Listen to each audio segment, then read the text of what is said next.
எல்லாருக்கும் வணக்கம் மக்களே. நான் ஏன் இவ்வளோ ஹாப்பியாக இருக்கேன்னா, தளபதி விஜய் அவர்களுடைய ஜனநாயகன் படத்தினுடைய செகண்ட் சிங்கிள் வந்துட்டு இப்போ ஒரு ஹாஃப் அன் அவருக்கு முன்னாடி வந்துட்டு ரிலீஸ் ஆயிருது. ஆல்ரெடி தளபதி கச்சேரி அப்படிங்கிற ஒரு சாங் வந்துட்டு ரிலீஸ் ஆகி வேற லெவலில் வந்துட்டு ஒரு ட்ரெண்ட் செட்டிங் மாதிரி ஆகிட்டு இருக்குது. குழந்தைங்க முதற்கொண்டு வந்துட்டு பயங்கரமாக இது பண்ணிட்டு இருந்தாங்க, செரிஷ் பண்ணிட்டு இருந்தாங்க.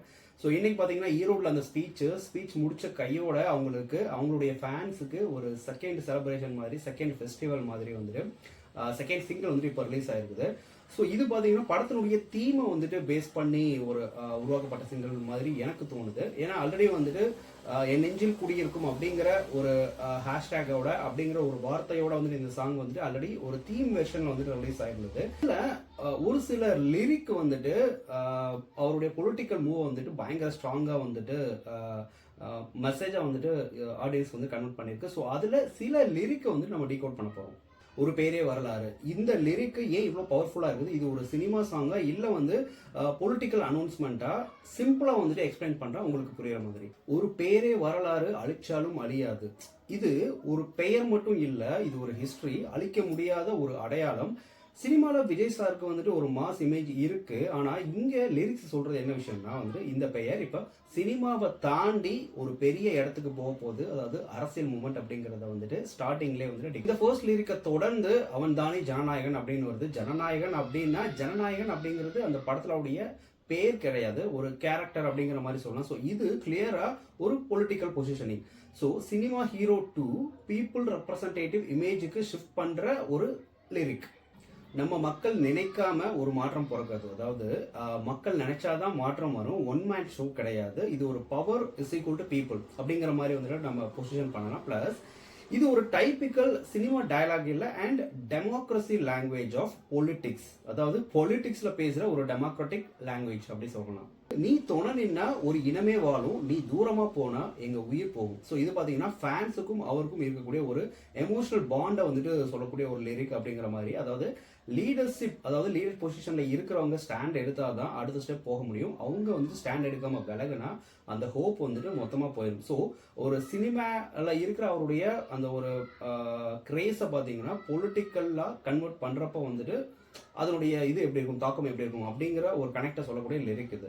உனக்கே ஒரு யுத்தம் இனியே, அதாவது இது லிட்ரலி வந்து வார் கிடையாது, பொலிட்டிக்கல் பேட்டில், ஐடியாலஜிக்கல் ஃபைட், சிஸ்டம்க்கு எதிரான ஒரு போராட்டம்.